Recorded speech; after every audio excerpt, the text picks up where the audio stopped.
Olá! Em uma conferência datada de 1946, intitulada A Visão Aristocrática e Democrática do Mundo, Georg Lukács se debruçou a refletir sobre os descaminhos do pensamento burguês e de como a decadência do pensamento burguês abriu as portas para a emergência de ideários como aquele do nazismo. Lukács delineia 4 complexos que foram se constituindo desde a Revolução Francesa até a emergência do nazifascismo. O primeiro complexo é aquele da crise da democracia. O segundo complexo é aquele envolvendo as ideias de progresso. O terceiro é a crise na crença da razão.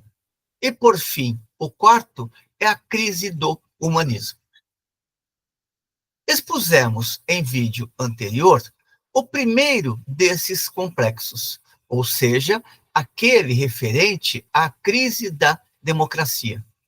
Na sessão de hoje, discutiremos o segundo complexo apontado por Lukács, isto é, a crise da ideia de progresso, ou seja, a desconfiança que começa a brotar no interior de várias formas de pensamento em relação às possibilidades das conquistas civilizatórias produzirem uma humanidade melhor. Nesse sentido, começará Lukács observando que o segundo complexo crítico, ou seja, o da crise do progresso, traz a noção filosófica de que a noção de progresso pressupõe a descoberta no seio da sociedade de tendências constantes, senão uniformes, para o aperfeiçoamento de valores humanos. Esta é a perspectiva que deveria nortear a compreensão de progresso, ou seja, a de que o progresso pressupõe a descoberta no seio da sociedade de tendências constantes, senão uniformes, para o aperfeiçoamento contínuo dos valores humanos. Isto permitiria fundar a noção do progresso sobre uma realidade concreta. Nesse sentido, tal concepção filosófica implica seja a aspiração a um estado ideal, através da ideia da perfectibilidade indefinida, seja a possibilidade concreta de mudar qualitativamente a situação presente, garantindo a expansão das forças naturais da humanidade. É nesse terreno, observará Lukács, que caminhou o pensamento burguês nos seus primeiros momentos, ou seja, aquele período da ascensão do pensamento burguês. Este era, observa ele, um dos objetivos da Revolução Francesa, entre outros, que procuravam olhar para um futuro da humanidade no qual cada vez mais as ideias de liberdade, igualdade e fraternidade pudessem ser realizadas. Lembremos que o pensamento burguês está diante da impossibilidade real de efetivar esses princípios da liberdade, igualdade e fraternidade. Como dizia Engels, o reino da razão defendido àquela época era, no fundo, o reino da razão burguesa, ou seja, aquele voltado aos interesses exclusivos da burguesia. No entanto, neste primeiro momento, ainda subsiste a crença de que o progresso pode representar um salto qualitativo positivo para a humanidade. Lukács observa que, progressivamente, esta crença na realização concreta do progresso foi desaparecendo do pensamento burguês, assim como foi desaparecendo a ideia burguesa de uma perfectibilidade indefinida do gênero humano. Neste sentido, aqueles grandes valores que estavam presentes anteriormente e durante a Revolução Francesa foram sendo progressivamente colocados na geladeira, para não dizer que foram progressivamente sendo abandonados. Portanto, a fase posterior, aquela do declínio do pensamento burguês, nesta fase, toda conexão com a realidade social concreta se perde. Tudo torna-se abstrato, desprovido de força e de poder persuasivo. Portanto, um tal desenvolvimento é socialmente necessário, ou seja, ainda que o pensamento burguês tenha abandonado aqueles valores que alimentaram o período da ascensão da burguesia, aqueles valores, eles continuam sendo importantes para pensarmos a realização do homem novo, para pensarmos a construção do homem novo, ou seja, aquele que se desenvolveria em uma sociedade pós-capitalista. O que passa a emergir a partir daí é uma ideia que coloca o homem cada vez mais como um ser isolado e dentro da situação do desespero. Neste sentido, o homem, doravante, nada poderia esperar de bom do progresso. Haveria, portanto, uma dissociação entre as conquistas estabelecidas pela ciência e a existência, a possibilidade destas conquistas produzirem uma humanidade mais livre, mais feliz ou mais realizada. Por outras palavras, estabelece-se cada vez mais no interior do pensamento burguês reflexões que caminham no sentido de mostrar uma luta inevitável entre a cultura e a civilização. Dirá Lukács, a esta evolução se liga o conflito entre cultura e civilização, que exerceu uma grande influência no curso das últimas décadas. Em suas grandes linhas, este conflito repousa sobre a ideia de que um progresso é possível sobre o plano exterior, aquele da civilização, e particularmente da civilização técnica, mas que ele não é, seguramente, o único plano verdadeiramente fundamental, uma vez que não contribui da mesma maneira sobre o plano da cultura. Lukács observa que esta dissociação entre cultura e civilização e a resposta dada pelo pensamento da decadência a este problema foi uma resposta falsa, uma vez que nada indica que seja inevitavelmente negativo para o ser social, para a humanidade, o desenvolvimento da cultura, o desenvolvimento do conhecimento. Portanto, trata-se de uma questão que carece de fundamento, dissociar conquistas estabelecidas no plano da cultura e sua efetivação no plano da civilização. Observará ainda Lukács que a elite intelectual daquele período protestava contra o fato de que o desenvolvimento da cultura foi tratado segundo o esquema de um puro e simples progresso técnico. Para o dialético, no entanto, o princípio mesmo do desenvolvimento da cultura reside dentro sem não uniformidade, ou seja, sem sua uniformidade. Com isso, Lukács quer dizer o quê? No pensamento de caráter de extração mais metafísica, cultura e civilização se encontram dissociadas, enquanto que para o pensamento dialético, cultura e civilização encontram-se unidas, ainda que necessariamente isto não queira dizer que avanços no plano da cultura resultem imediatamente em benefícios imediatos no plano da civilização. Pensemos, por exemplo, que hoje as ciências médicas se encontram extremamente avançadas. Isto não significa que vivamos dentro de uma forma de sociabilidade onde o conjunto da humanidade possa se apossar das conquistas mais elevadas da medicina. Porém, isto não indica também que haja uma incompatibilidade entre ambas. Pelo menos no plano do pensamento dialético, as conquistas que são dadas no plano da ciência, elas estão intimamente ligadas também a conquistas que são estabelecidas no plano da civilização. Sem certos desenvolvimentos civilizatórios, não existe, inclusive, certos desenvolvimentos da ciência.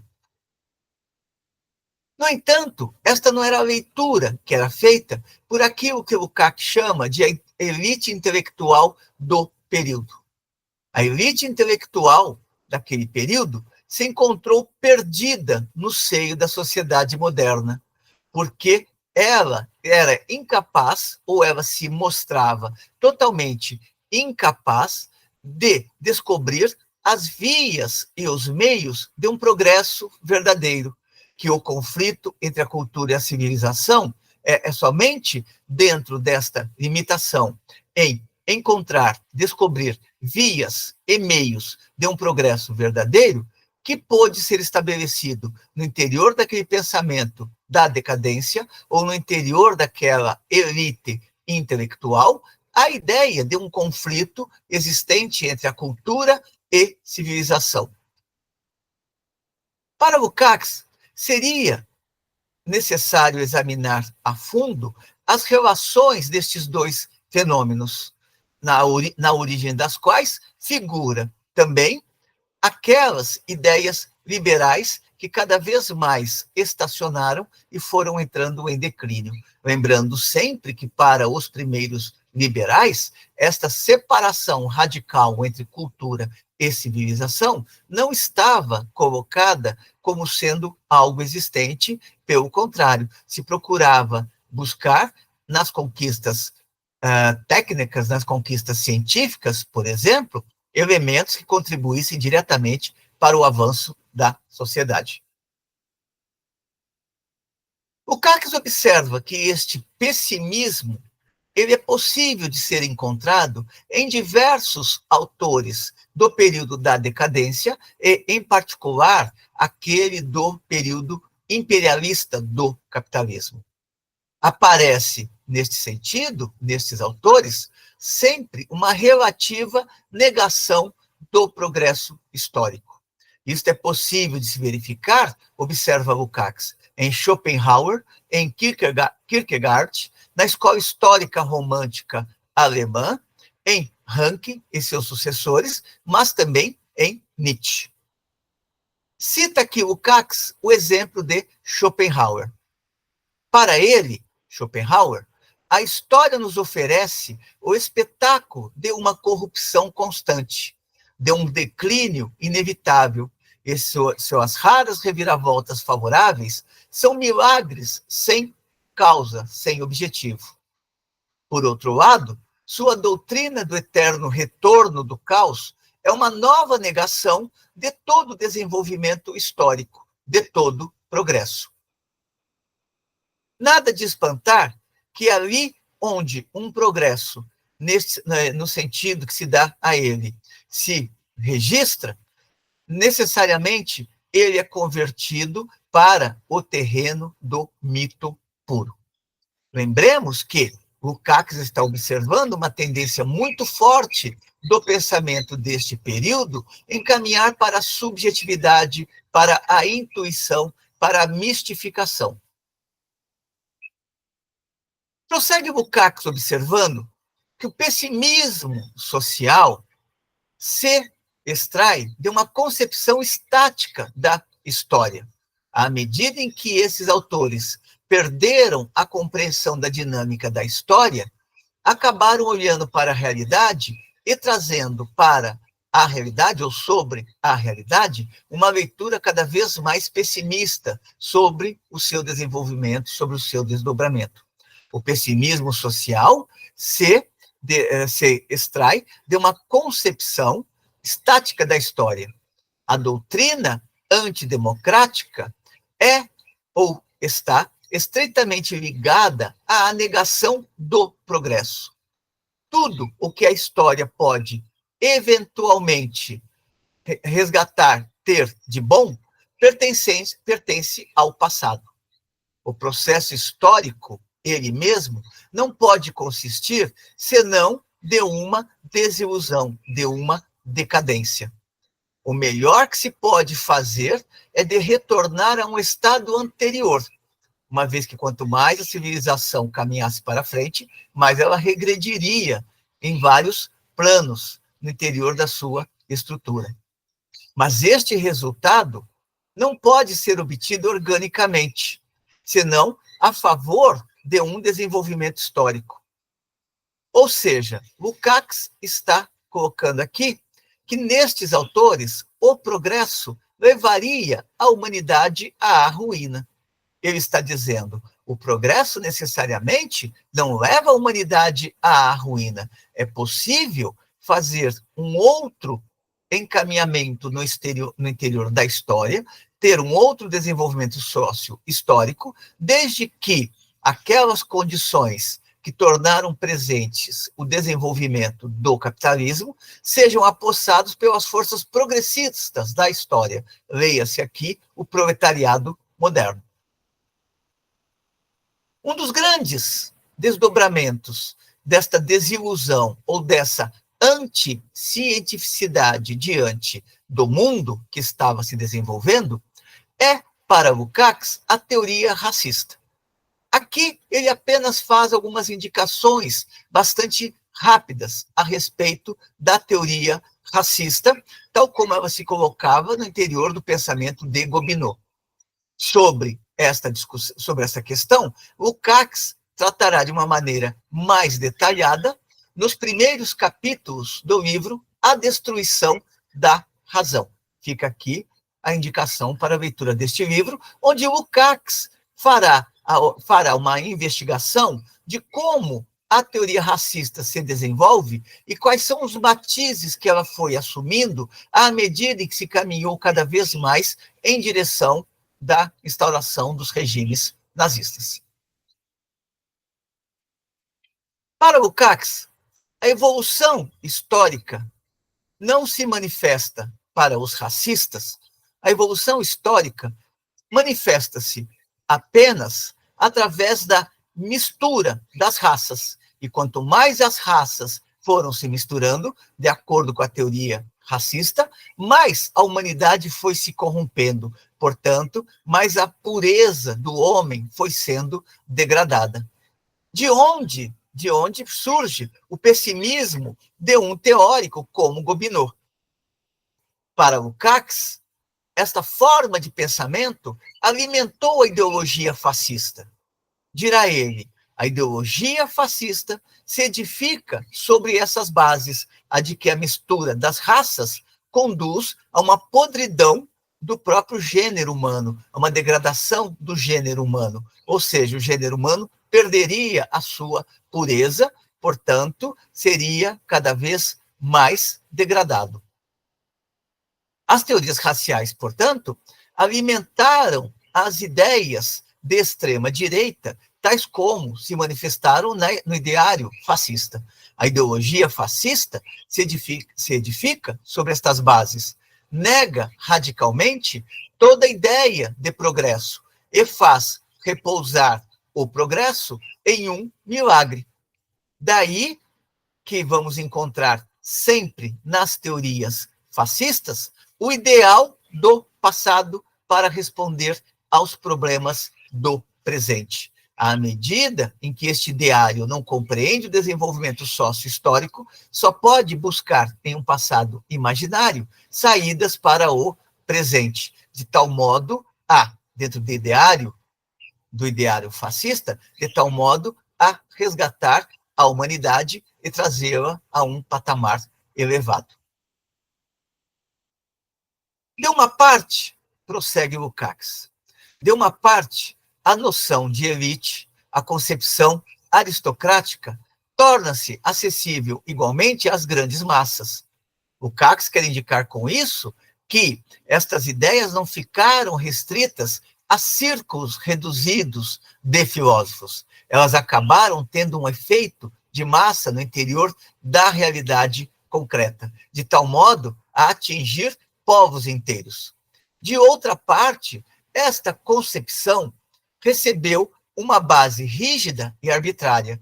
Ao mesmo tempo em que estas ideias, sejam aquelas da pureza da raça, sejam aquelas de um retorno ao passado glorioso, foram penetrando nas massas, estas massas também foram se confrontando com um terreno ideológico cada vez mais rígido e arbitrário na sua construção. Por outras palavras, um terreno ideológico que falseava cada vez mais a própria realidade.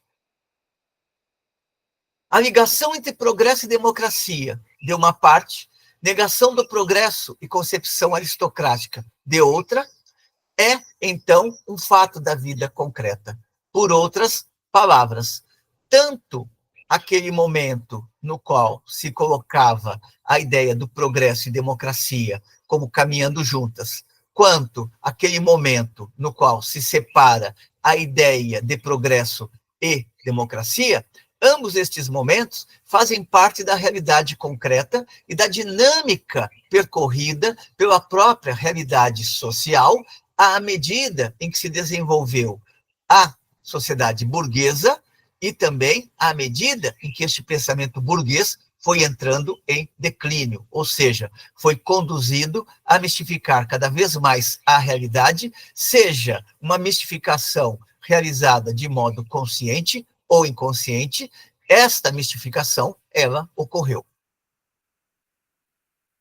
Prossegue Lukács. O progresso, o otimismo e a democracia de uma parte, a oposição ao progresso, o pessimismo e o ponto de vista aristocrático de outra parte, caminham juntos. Ainda que os fatos naturais pareçam jogar um grande papel na controvérsia entre otimismo e pessimismo, é, portanto, o ponto de vista social que, em definitivo, ou em últimas palavras, e os fatos naturais que podem fornecer as justificativas, as explicações para esses encaminhamentos no interior da realidade. O declínio do pensamento burguês chega a um tal grau de deformação que a própria teoria de Darwin é reapropriada e tratada como uma filosofia anti-evolucionista. Sobre este ponto, Lukács não vai também tecer mais considerações neste texto. No entanto, é possível encontrar uma extensa reflexão sobre o darwinismo e a conversão do darwinismo em darwinismo social, mais uma vez, no estudo de Lukács, A Destruição da Razão. Fica aqui, ainda uma vez, a indicação para a leitura da discussão que Lukács faz ali. O que se verifica na fase da decadência ideológica é o crescimento de uma ideia, ou é o crescimento do pessimismo como referencial para a ação humana. O poder crescente do pessimismo coloca em evidência as raízes sociais. Esta concepção se apresenta essencialmente como um pessimismo cultural, como uma negação do progresso naquilo que concerne aos problemas humanos fundamentais. O pessimismo se apresenta cada vez mais como uma atitude distinta, em oposição com o robusto otimismo plebeu. Aparece como a única atitude espiritual autêntica possível, como moralmente superior ao otimismo. Nos meios fundados, ou em um meio fundado sobre a apologia da vida capitalista, onde todas as lentidões, as baixezas, a inumanidade devem ser em parte negadas, em parte idealizadas, em um meio onde reina uma concepção vulgar do progresso, identificando o desenvolvimento deste tipo de economia e da sua civilização técnica com um mercado ascendente, sem tomar em consideração os efeitos destrutores desta evolução sobre o plano humano e cultural, o ceticismo e, por vezes, mesmo o pessimismo, pode, de uma maneira bastante forte, ganhar a estatura de um nível intelectual e moral superior àquele de seus adversários, ou seja, àqueles que defendiam a razão.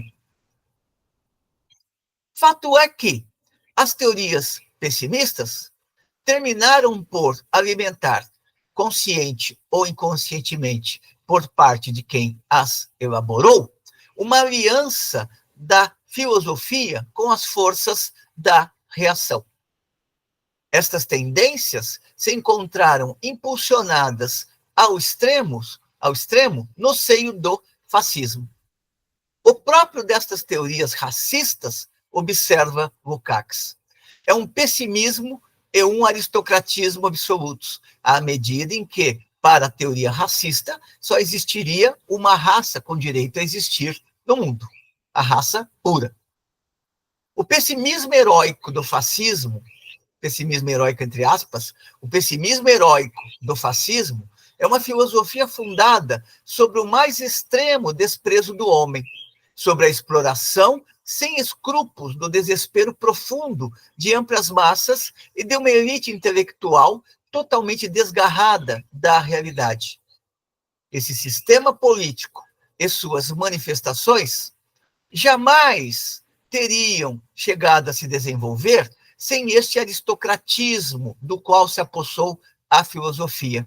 Aristocratismo que considera todo ser de uma outra raça como sendo um ser não humano. Aristocratismo que não possui uma concepção universal, senão apenas uma concepção universal do desespero. Um aristocratismo que não consegue compreender o conjunto social histórico da humanidade de uma maneira dialética. Todas estas coisas acabaram por colocar uma nação inteira e seu destino na situação de entregar-se a aventureiros que lançaram estas nações à beira do abismo. Com estes elementos, Lukács encerra a discussão deste segundo complexo, que está nesse texto a respeito do aristocratismo, portanto, a respeito do pensamento aristocrático que vai se desenvolvendo, lembrando que este pensamento aristocrático para Lukács é aquele que cada vez mais vai estar envolto nos braços do irracionalismo. Discutimos aqui hoje a segunda parte do texto de Lukács, escrita em 1946, e que foi apresentado em uma conferência, texto que tem por título geral A Visão Aristocrática e Democrática do Mundo. Espero que tenham gostado da discussão.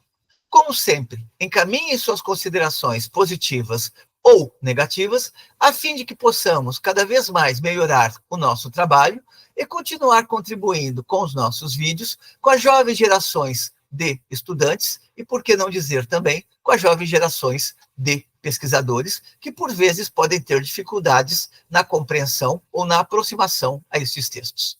Até uma próxima.